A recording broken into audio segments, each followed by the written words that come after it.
Eu sou Fernando Cielski, médico psiquiatra, e trabalho há muitos anos na recuperação de alcoólatras e dependentes químicos.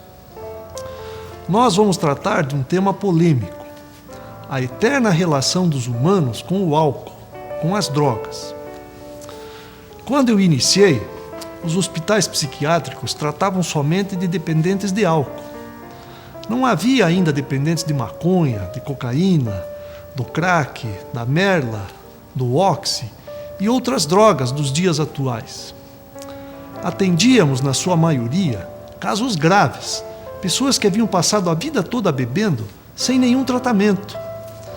Era o que chamávamos de prevenção terciária, só desintoxicar e tratar as consequências.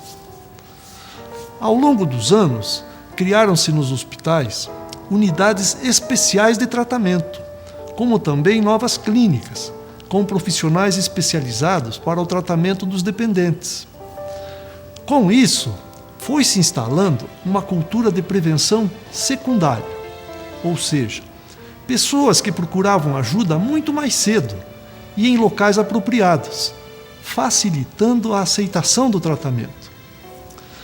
Hoje em dia, encontramos pessoas jovens frequentando os grupos de mútua ajuda, como os alcoólicos anônimos e os narcóticos anônimos, resultado desse desenvolvimento da prevenção secundária. Eles chegam mais cedo ao tratamento. Atualmente, o meu principal objetivo é criar programas de prevenção primária. É o que mais necessitamos: atingir crianças e pré-adolescentes que ainda não experimentaram nenhum tipo de droga, para que eles possam conhecer e aprender sobre os possíveis riscos no desenvolvimento das dependências químicas. É o que estamos fazendo aqui. Para saber mais sobre as drogas, é preciso conhecer a sua história. As drogas acompanham o homem há milênios.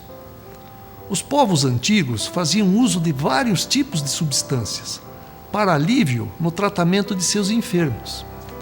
Ervas, chás, óleos, vegetais, bálsamos, infusões, enfim, vários tipos de substâncias que eram usadas de forma intuitiva, às vezes místicas e até mágicas, pois eles não conheciam a estrutura química dessas substâncias.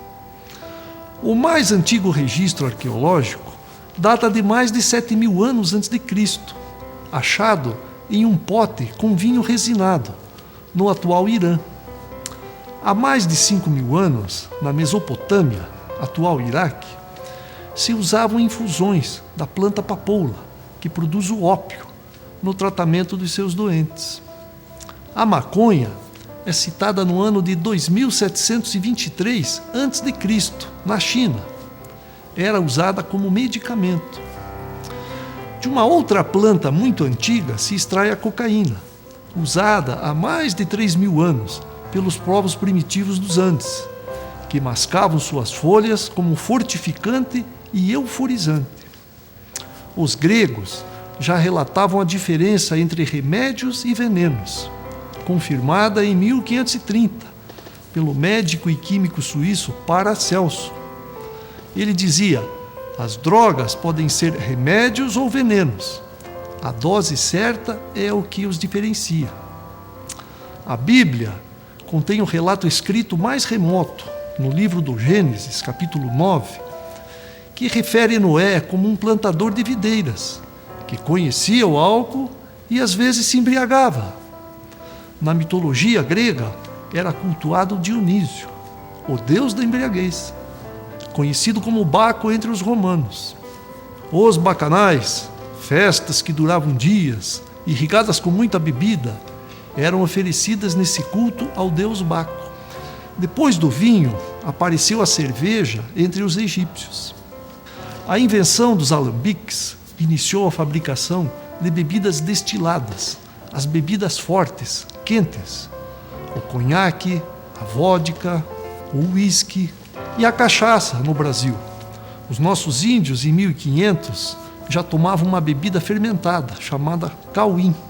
Na história das civilizações, o álcool sempre foi e continua sendo a droga lícita mais consumida nos dias de hoje, por pelo menos 2 bilhões de habitantes. Outras drogas vêm acompanhando os seres humanos ao longo dos anos. O tabaco, ou a nicotina, os tranquilizantes, como calmantes e remédios para dormir, as anfetaminas, usadas em fórmulas para emagrecer, os inalantes, como o lança-perfume, a cola, o thinner, os barbitúricos, a morfina, o LSD, o êxtase, a merla, o crack, o oxi e muitas drogas. Temos hoje à disposição drogas de todo tipo, fumadas, tomadas, cheiradas, inaladas, injetadas, aspiradas. Enfim, como nós vimos, o homem sempre procurou substâncias químicas que alteravam o seu comportamento e a sua percepção da realidade. São vários os motivos, as razões e as causas que levam ao uso de drogas. Por que as pessoas usam drogas? Essa é uma pergunta repleta de dúvidas e com muitas respostas. Nós não sabemos todas, mas temos várias hipóteses. Uma pista forte está na genética. A genética explica.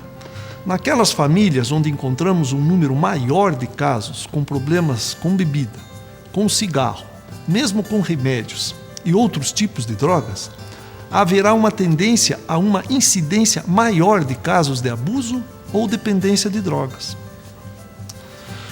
Outra possibilidade encontra-se nos arquétipos.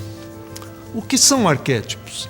São aquelas imagens e registros primitivos que originam-se da repetição constante de uma determinada experiência, por diversas gerações. É uma espécie de arquivo, nesse caso, um arquivo químico, transmitido por várias gerações. A curiosidade é responsável por 60% a 70% dos casos em que o jovem começa a experimentar a droga. A curiosidade é típica dos adolescentes e também das crianças. Eles questionam: por que as drogas são proibidas?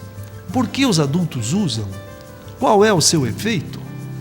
Essa curiosidade é despertada naturalmente, como algo novo, algo que precisa ser descoberto.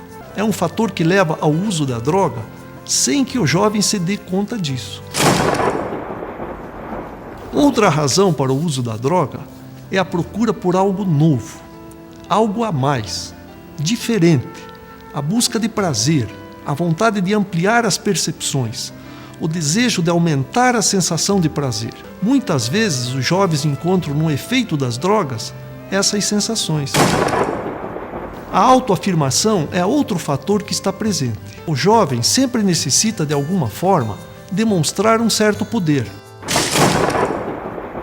Significa uma espécie de reforço na capacidade de decidir.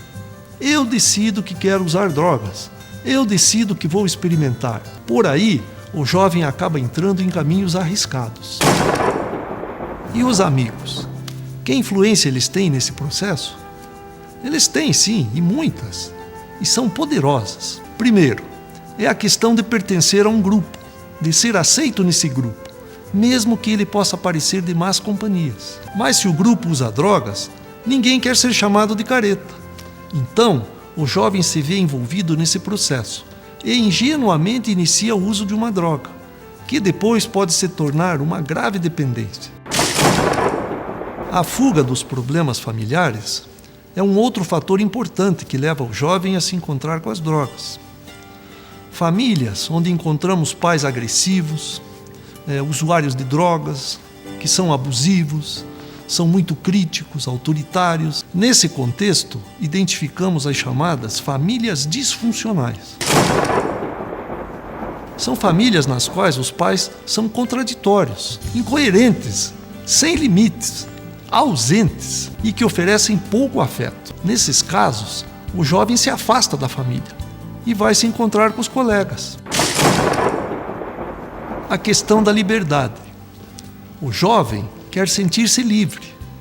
Tem a noção de liberdade como uma conquista que faz ele sair pelo mundo, voar. A droga pode representar esse sentido de liberdade. a invulnerabilidade, onde o jovem sente-se muito forte, capaz de ele mesmo decidir. Eu vou usar e vou parar a hora que eu quiser. Eu não preciso que ninguém decida por mim. Com a droga, na realidade, ele acaba ficando cada vez mais vulnerável. Vivemos um momento cultural onde os jovens praticamente não têm heróis. Em casa, ele já não encontra a figura do pai-herói. Em sua cidade, se ele for procurar, não tem mais figuras para se espelhar, modelos de valores e princípios. Isso faz, muitas vezes, com que a droga seja a referência para que ele se sinta pertencendo, fazendo parte de sua comunidade. Nós precisamos prestar muita atenção em alguns sentimentos que podem ser despertados em nossas crianças e jovens, como as sensações de rejeição e abandono, de inutilidade, de estar atrapalhando, provocando ansiedade, depressão, rebeldia e até alienação. Essa sensação de vazio existencial, de infelicidade sem fim, faz com que eles se sintam tão incompreendidos que não podem esperar quase nada desse mundo. Aí, a droga passa a ser um alívio, uma espécie de remédio venenoso. Nós, seres humanos, possuímos o precioso dom da fé, a força mais poderosa da natureza. Porque, criados à semelhança e imagem de um ser superior, precisamos ter fé, acreditar que existe um poder superior, que nos ampara, que nos dá a força necessária para superar e lutar contra todas as adversidades, as quais nos cercam em nossos dias. Nós precisamos acreditar na capacidade de superar qualquer dificuldade que se apresente. E para isso, precisamos da fé. A fé em nós mesmos, como seres dotados de uma espiritualidade, que nos protege e nos direciona a uma vida de atitudes assertivas, que formam um verdadeiro escudo, que se transforma em fatores de proteção. Viram? Pois é, estas atitudes são os fatores de proteção para aqueles que amamos. Precisam estar integradas em seu caráter, através do afeto, da nobreza, da verdade, da dignidade e do respeito que eles esperam de nós, pais e mestres, indispensáveis condutores do futuro desta geração. É claro que nem tudo são flores. Existem muitas variáveis em nossas vidas. Nenhuma receita é infalível. Mas, atentos aos fatores de proteção e conscientes dos fatores de risco, e empenhados na sagrada obra da criação de nossas crianças, poderemos ter uma boa chance de sermos pais e mestres suficientemente bons para cumprirmos essa missão possível.